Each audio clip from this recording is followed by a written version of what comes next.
बोलिए भगवान परशुराम की जय। जय परशुराम, जय जय परशुराम, जय जय परशुराम।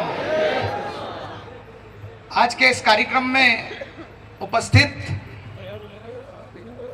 हमारे सर्व ब्राह्मण समाज के अध्यक्ष और ये कहूं कि यशस्वी अध्यक्ष योगेश मिश्रा मुन्ना भैया, इस बार की परशुराम शोभा यात्रा के संयोजक और विश्व ब्राह्मण संघ के माध्यम से ब्राह्मण एकता का कार्य वर्षों से करने वाले योगेन जी महंत, हमें अपने सशक्त मार्गदर्शन से पल्लवित करने वाले समाज के उपाध्यक्ष और एजीबीएसएन के अध्यक्ष आदरणीय दिनेश जी शर्मा, वरिष्ठ शिक्षाविद, और ये कहें कि मेरे अकेले के ही नहीं, हमारी पूरी युवा परिषद के गुरुजी आदरणीय विनायक पांडे जी, जो उपाध्यक्ष के रूप में हमें अपना मार्गदर्शन देते हैं, उपाध्यक्ष द्वय अशोक जी चतुर्वेदी, आदरणीय सत्येंद्र जी शर्मा, जो ब्राह्मण सेवा संगठन के माध्यम से बड़ा काम कर रहे हैं, आदरणीय नरेंद्र तिवारी जी मार्गदर्शक, और यूं कहूं जब बाबूजी के साथ में रेणुका ज्योति यात्रा 1992 में मैं बाबूजी का अटैचीमेंट था, जाता था, तो जब आदरणीय हरिशंकर जोशी जी के साथ अटैच रहता था मैं, आदरणीय हरिशंकर जोशी जी, नरेंद्र तिवारी जी, पंडित सुनील दीक्षित जी, हमारे पालीवाल ब्राह्मण समाज के अध्यक्ष भेरूलाल जी जोशी साहब, मेरे भाई लक्की अवस्थी जी पूर्व यात्रा संयोजक, आदरणीय सुरेश चंद्र जी शर्मा जी।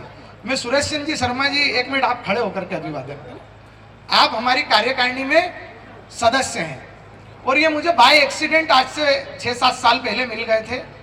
जब से लेकर के आज तक निशुल्क सर्व ब्राह्मण समाज का ऑडिट, रजिस्ट्रेशन, उसका पंजीयन, सारे काम ये निशुल्क सेवा देते हैं। इस बार मैं इनसे अड़ गया, भैया अभी परमिशन ली अपन ने जमीन खरीदने की, बेचने की परमिशन ली जाती है विभाग से, भोपाल से आती है, तो मिला आपकी इस काम की फीस कितनी बनती है? बोले विकास भैया कम से कम 25,000 रुपए, वो भी मेरे 25 बार इनको कसम देने के बाद बताया। तो मिला दादा 10,000 रुपए तो लो। बहुत जिद करने के बाद इनने एक हाथ से ली और दूसरे हाथ से वापस शिक्षा कोष में दे दिए। ये बात बताना जरूरी है। कई लोग समाज के माध्यम से कमाते हैं, लगाते नहीं है, कमाते हैं। तो ऐसे जो लोग हैं जो समाज में लगाते हैं, उनकी बात सामने आना चाहिए। ऐसे हमारे सुरेश चंद्र शर्मा जी, कृष्णा बैरागी जी, मेरे बड़े भाई अनिल शर्मा जी, आदरणीय शर्मा जी, विनय पुराणिक जी, और हमारे तमाम ब्राह्मण वर्गों के जो अध्यक्ष जो अपना प्रतिनिधित्व देते हैं, उन्हें मैं प्रणाम करता हूं। आदरणीय हमारे उपाध्यक्ष जी प्रमोद ओझा जी, संजय मिश्रा जी कॉर्नर में बैठे हैं, बिल्कुल दबंग संयोजक रहे हैं। पास में सुरेश शर्मा काका जी को प्रणाम करता हूं, रविंद्र भैया को प्रणाम करता हूं। और 3 देवियों के रूप में तो पहले से स्थापित थी, चौथी देवी का क्या करें, चौथी देवी भी होती है वैसे शास्त्रों में। जब तीनों देवियां मिल जाती हैं तो एक चौथी देवी का प्रादुर्भाव होता है। मैं ऐसी चारों देवियों को प्रणाम करता हूं। यहाँ उपस्थित प्रत्येक विप्र वर्ग को, ब्राह्मण बंधु को प्रणाम करता हूं, उपस्थित माता बहनें और युवा साथियों। सर्व ब्राह्मण युवा परिषद विगत 24 वर्षों से इस परशुराम यात्रा के माध्यम से ब्राह्मण समाज के संगठन का और ब्राह्मण समाज के उत्थान का कार्य कर रही है। हमें इस काम पर लगाने वाले स्वर्गीय पंडित विष्णु प्रसाद जी शुक्ला, जिनका पूरा जीवन ब्राह्मण समाज को एक करने में खप गया, ये आपसे किसी से छुपा हुआ नहीं है। और मैं बहुत गौरवान्वित होकर कहना चाहूंगा कि युवा परिषद उनके सपने पर खरा उतरी। युवा परिषद उनके अकेले के नहीं, राम हरि शर्मा जी, वीरेंद्र शर्मा जी, राम नारायण जी तिवारी साहब, भवानी कश्यप जी जैसे तमाम लोग जो सब सर्व ब्राह्मण समाज की एकता का सपना देखते थे, तो उसको सफल करने में तन मन धन से लगी रही। आज 24 साल की जो यात्रा पर मैं आपके सामने 3 मिनट में प्रकाश डालना चाहूंगा। 2001 में जब हमें शोभा यात्रा की जवाबदारी दी गई थी, जब तक कुछ अतिशयोक्ति नहीं होगी, लोग यह कहते थे बड़े भैया की यात्रा। वो इसलिए कहते थे कि उस यात्रा में लगने वाले संसाधन वगैरह सब बाबूजी भेज दिया करते थे, लोगों को आना नहीं या जाना नहीं, तो उसको एक छवि गढ़ दी गई। हमने सबसे पहले ही बार में जब बाबूजी ने हमें कमान दी तो हमने उस छवि को तोड़ा। हमने बैठक बुला करके वरिष्ठों से निवेदन करा तो सुरेंद्र पाठक जी ने बोला कि मैं आपको निमंत्रण पत्र छपवा के दे दूंगा। आदरणीय हमारे जोशी जी, जोशी रोड लाइंस वाले आदरणीय रामस्वरूप जी जोशी जी ने कैलेंडर छपवा के दिए। हमारे सत्यनारायण जी शर्मा मांगीलाल जी दूध वालों ने स्टिकर छपवा के दिए। सुरेश शर्मा पालदा वालों ने टेंट की व्यवस्था कर दी। सुनील तिवारी जी ने बसों की व्यवस्था कर दी। ऐसे विभिन्न संसाधन कई लोगों के माध्यम से करके उस शोभा यात्रा को हमने समाज की शोभा यात्रा बनाने का प्रयास करा और आगे बढ़ करके यह हुआ कि 2-1 साल में ही हमने लोगों से पारदर्शी पूर्ण तरीके से आर्थिक सहयोग लेना शुरू किया और उसे पत्रक बना के छापना शुरू किया। मैं बहुत गर्व से कहना चाहूंगा यह प्रयोग सफल हुआ। वर्ष 2003 में सितंबर महीने में संभावित रूप से प्रदेश का पहला सर्व ब्राह्मण परिचय सम्मेलन किला मैदान पर आयोजित किया। उससे हमारा उत्साह बढ़ा। 2004 में हमने इंदौर के कई क्षेत्रों में इकाइयों का गठन करके और ब्राह्मण समाज के संगठन और उत्थान के कार्य को घर घर तक पहुंचाने का प्रयास करा, जिसमें प्रमुख रूप से एरोड्रम क्षेत्र, जूनी इंदौर, सुदामा नगर और श्रमिक क्षेत्र की इकाइयां हमने गढ़ी और इन इकाइयों ने भी बड़ा बड़ा काम किया। एरोड्रम क्षेत्र इकाई ने प्रदेश का पहला सर्व ब्राह्मण उपनयन संस्कार का आयोजन किया। सिद्ध स्थल श्री श्री विद्याधाम के अंदर भगवान परशुराम जी का मंदिर आदरणीय दिनेश शर्मा जी के आशीर्वाद से वहां मंदिर का निर्माण किया। सुदामा नगर इकाई ने जनेऊ के आयोजन किए। श्रमिक क्षेत्र ने रचनात्मक आयोजन किए, फाग उत्सव, दीपावली मिलन और पूरे इंदौर के अंदर एक मोहल्लों में एक ब्राह्मण गतिविधियां शुरू हुई। फिर हमें लगा कि इस काम में और एक कदम आगे बढ़ना चाहिए। वर्ष 2010 में हमने संकल्प लिया कि हम 1000 ब्राह्मण परिवारों से 200 रुपए का सहयोग लेंगे और उन सबके सहयोग को निमंत्रण पत्र पे 1000 नाम छाप करके 1000 लोगों की शोभा यात्रा बनाएंगे। हमने 10 साल में ही जो यात्रा एक व्यक्ति की कहलाती थी उस यात्रा को 1000 लोगों की यात्रा बनाया। भाइयों और साथियों, अब तो ऑनलाइन पेमेंट हो जाता है।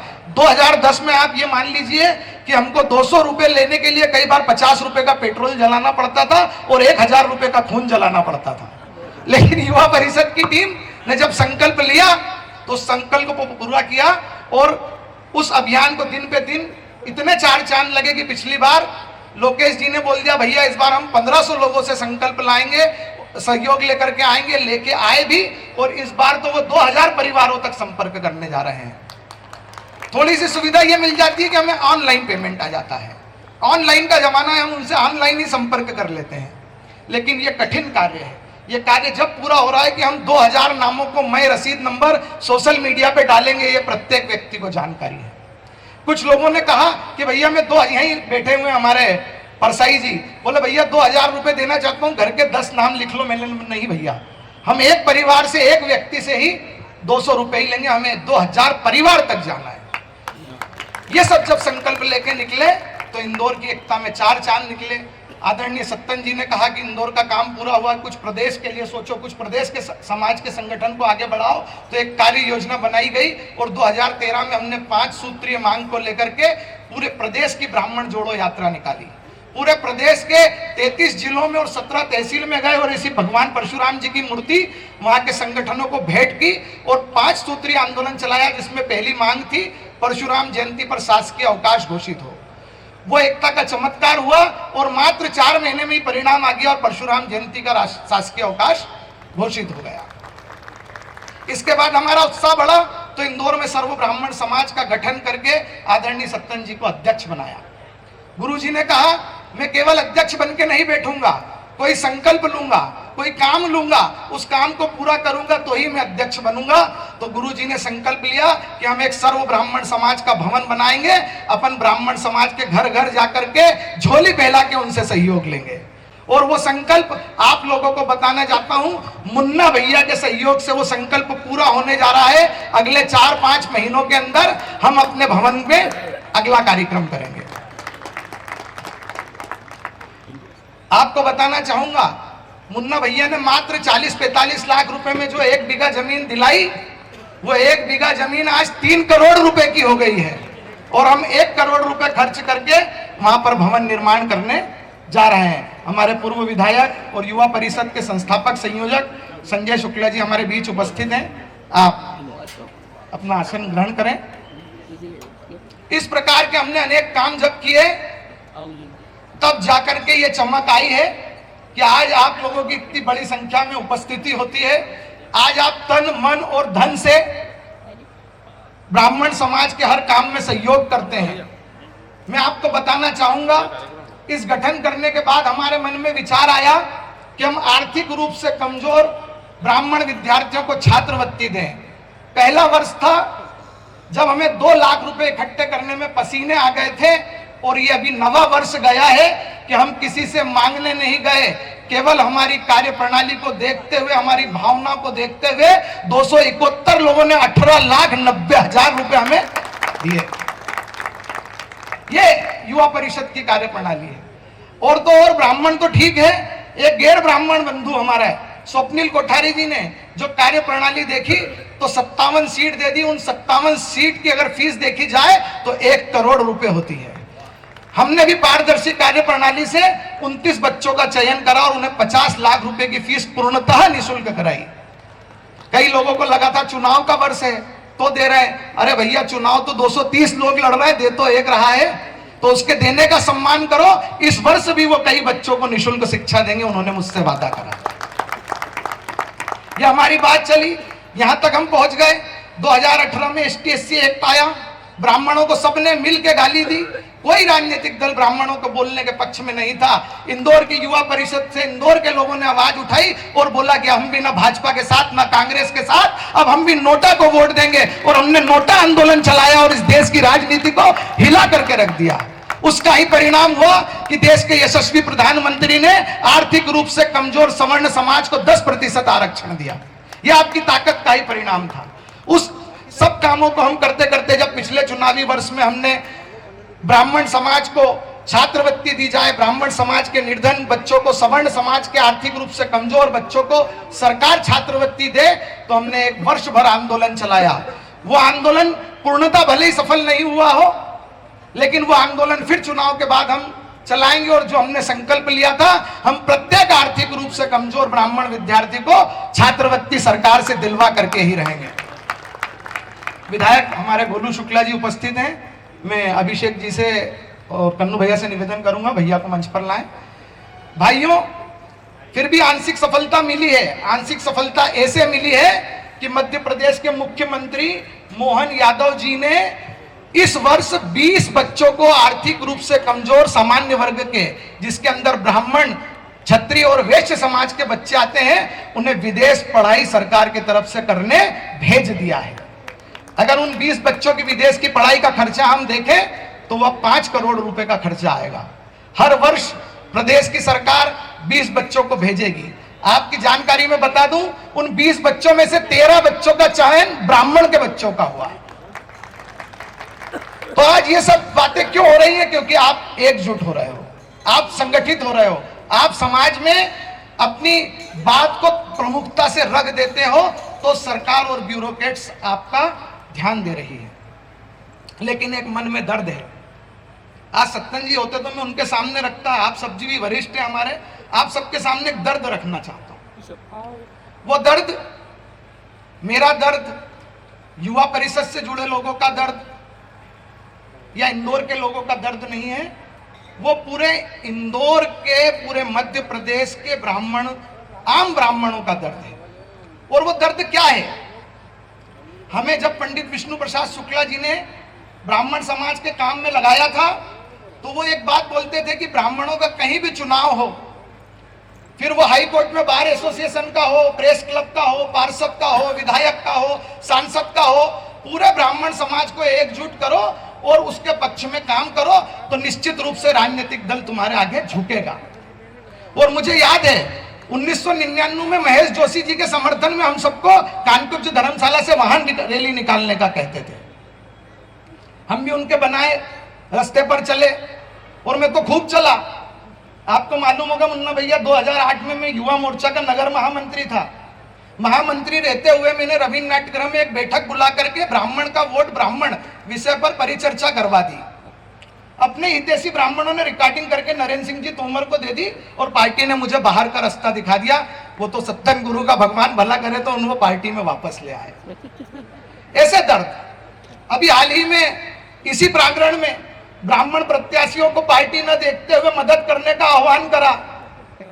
भैया जिनके पक्ष में करा वो प्रेम से देखे न देखे, लेकिन जिनके खिलाफ करा वो आज तक घूर के देख रहे हैं। ये दर्द है। लेकिन विकास अवस्थी, पंडित विष्णु प्रसाद शुक्ला और सत्यनारायण सत्तर का शागिर्द है, इसको कोई फर्क नहीं पड़ता है। लेकिन मेरे वो समाज के आम लोग जब ब्राह्मण का चुनाव आता है तो वो भाजपा देखते हैं ना कांग्रेस देखते हैं, गली मोहल्ले में झंडा उठा के निकल जाते हैं कि भैया अपने समाज के हैं, भैया का काम करना है। जबकि भैया अपनी पार्टी के लोगों को भी जब तक लिफाफा नहीं देते हैं ना, काम नहीं होता है। ये बात इंदौर से लेकर भोपाल, भोपाल से लेकर जबलपुर और ग्वालियर से लेकर के खंडवा खरगोन तक के सभी ब्राह्मण नेताओं के ऊपर है। लेकिन जब वे चुनाव खत्म हो जाता है तो अगर वो भाजपा के ब्राह्मण प्रत्याशी के लिए काम कर रहा है तो कांग्रेस वाले घूरते हैं, कांग्रेस के ब्राह्मण प्रत्याशी के लिए काम कर रहा है तो भाजपा वाले घूरते हैं। जब चुनाव खत्म हो जाता है और वो एक जाकर के सर्टिफिकेट बनवाने जाता है तो उसको यथोचित सम्मान नहीं मिलता है। मैं उनसे निवेदन करना चाहूंगा, जो 60-70% राजनेता हैं जो भूल जाते हैं कि उनकी पावर, बैक पावर क्या है, वे याद रखें कि अगर उनके घर पर समाज का व्यक्ति आता है तो उनके ऑफिस बॉय को बोल दें पहले तो उसको ठंडा पानी पिलाना, फिर उसको बोलना तुम दोबारा चक्कर मत लगाना, भैया आएंगे तो मैं बात करा दूंगा। वरना वो बोलता भैया 3 दिन बाद आएंगे, 4 दिन बाद आएंगे, और भैया मिलते भी है तो हाँ अभी मैं जल्दी में हूं, मुझे उद्घाटन में जाना है। ऐसी शिकायत पूरे प्रदेश से आ रही है कि हम कहां जाएं। और वहीं अभी आपने देखा होगा यादव समाज का मुख्यमंत्री बने, पूरे मध्य प्रदेश के अंदर कोई कांग्रेस का यादव हो या भाजपा का हो या सपा का हो, सबने बधाई संदेश के होर्डिंग लगाए, क्योंकि उनके सम्मान का ध्यान भी वे लोग रखते हैं। तो मैं चाहता हूं जिस प्रकार से हमारे इंदौर के अंदर कोई राजनेता अपनी पूरी सैलरी बोलता है कि कन्या विवाह के लिए, जैसे कोई विधायक बोलता है कि मैं हर साल सैकड़ों लोगों का जनेऊ कराऊंगा, कोई विधायक बोलता है कि मैं भवन का निर्माण कराऊंगा, कोई पार्षद अपनी सीमाएं लांग करके ब्राह्मण समाज के लोगों की मदद करते हैं, ऐसे 20, 30, 40, 50% लोग हैं। 100% राजनेताओं को अपने ब्राह्मण समाज के लोगों की मदद करना चाहिए। और ये बात अगर आप लोग बोलेंगे, आप लोग कहेंगे तो निश्चित रूप से सब मानेंगे। मैं किसी का नहीं कह रहा हूं कि कौन करता है कौन नहीं करता है, लेकिन हाँ करने वालों का जो आंकड़ा है वो 30-40% है। ये अगर 70-80% चला गया, जो जायज मदद है वो आप करिए, और मदद करना नहीं करना उसके लिए वो भी एक दिगर बात हो गई। आप तो अपने ऑफिस पर एक प्रोटोकॉल बना दीजिए कि कोई भी ब्राह्मण समाज का आएगा व्यक्ति तो आओ पंडित जी ठंडा पानी पियो, बस ये 2 उद्बोधन दे देंगे। मैं बता रहा हूं वो दोनों हाथ उठा के आपको आशीर्वाद देगा। ये बात पूरे प्रदेश के, पूरे देश के ब्राह्मण समाज के राजनेताओं तक जाना चाहिए, तो ही हम जैसे लोग जो ब्राह्मण एकता के लिए अपना जीवन खपा के बैठे हैं उनको लगेगा कि उनको सुनने वाला, उनकी बात को मानने वाला कोई है। अगर कुछ गलत कहा हो तो आप लोग क्षमा कीजिएगा। जय परशुराम, जय हिंद, वंदे मातरम।